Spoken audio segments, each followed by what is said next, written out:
A 2016 Oxford University study found if everybody adopted a vegan diet, food-related emissions would go down by what percentage by 2050? Let's go with 45%. 70. 70? Mm-hmm. That's rough. How much waste, and I do mean feces, do you think industrially raised pigs produce in the US? Hogs be pooping. I don't know much about hogs, but they do be pooping. 2 billion? That feels like a lot. The amount of waste we're dealing with here is about as much as half the US population every year. Poops. Poops, dumps, Wow. one might say. But the problem is that this waste runs off into our ocean ways, creating dead zones. So dead zones result in like a reduced level of oxygen in the ocean or in the water. So it forces fish to either migrate or just die. So currently there is a dead zone in the Gulf of Mexico that is about the size of Connecticut. The industry is just like, that's chill. Yeah, That's I guess fine. they consider that a write-off. They're like, yeah, well, it happens, am I right? In 1987, there were 243,000 pig farms in the US.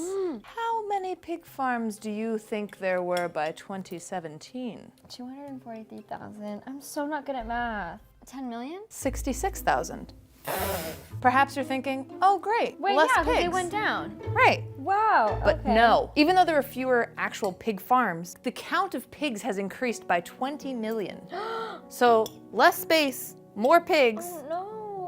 You do the mental math, people. I don't need to show you the photos. So these smaller pig farms have been replaced by CAFOs, which stands for Concentrated Animal Feeding Operations. And CAFOs hold a much larger amount of pigs in a considerably smaller space. So to get back to a system where we don't have these factory farms that are treating animals inhumanely and have a negative impact on our environment, we need to cut back. I'm not saying everybody has to stop altogether, of course, but that's why it's important to add in meat substitutes that could be as delicious and give people other options to enjoy food that they love. Yeah. According to a climate report from the EWG, cheese produces how many times more CO2 emissions than tofu?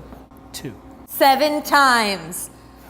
No, that's crazy. That's a very crazy fact. I think a lot of the time people will equate beef with methane Yes, emissions, yeah. but if you think about it, dairy also, you're dealing with cows, right? You need cows to Yeah. produce the milk. Yeah, cow fart. Basically, yeah. Yeah, It all boils down to cow farts. yeah. Change the world one fart at a time. That's the slogan the show needs.